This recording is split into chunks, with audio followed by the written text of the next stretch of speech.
Почитувани, на ваква постапка се одлучивме ние пратениците од парламентарното мнозинство.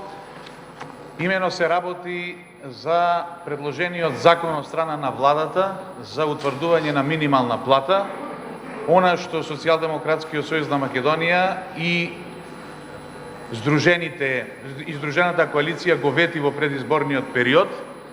Тоа како дел од пакетот закони дојде од владата, меѓутоа, за жал, поради одолговлекувањето на работата на овој парламент во изминатиот период, нема време во редовна постапка да биде реализиран, односно усвоен, изгласан онака како што парламентарното мнозинство планираше. Според тоа е истиот закон кој владата го предложи. На овој начин сега, во теков на наредниве денови, ќе успееме да го обезбедиме она што владата го ветуваше уште од денот на незиното формирање, имено зашто тогаш имавме и барем вербална поддршка од страна на опозицијата низ комисиските расправи и низ расправите на ова пленарна седница, дека и тие инсистираат час поскоро да се донесе тој закон со што ќе се обезбеди минимална нето плата во вредност од 12.000 денари. Овде се работи за обид, односно конечно разрешување на едно болно прашање за голем број граѓани во Република Македонија кои го стекнаа правото да бидат стечајни работници, односно работници чии работен однос престанал заради престанок на работа на фирмата која што била во доминантна или во целосна државна собственост.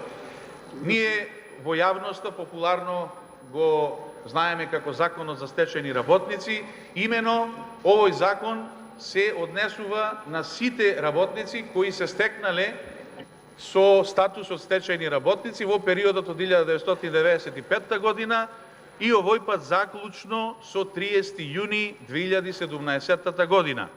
Дефиниран е работниот стаж од 15 години минимум, дефинирани се старосните граници, 55 за мажи, 52 за жени, и на овој начин над 3500 работници ќе се стекнат со право да почнат да го земат надоместокот кој владата на Република Македонија всушност успеа да го обезбеди од над 7.000 денари за сите овие над 3500 работници со ребалансот на буџетот. Користејќи го овој термин за да ја образложам потребата од донесување на, всушност ова е предлог закон за измени и дополнување на законот за аудио и аудио-визуелни медиумски услуги во делот на радиодифузната такса, или да бидам поконкретен, за укинување на радиодифузната такса.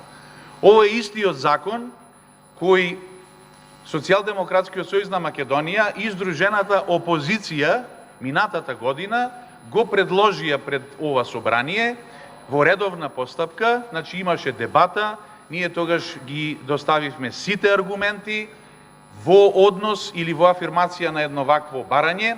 Меѓутоа тогаш парламентарното мнозинство амблок го одби овој закон, како и сите други кои доаѓаат од опозицијата.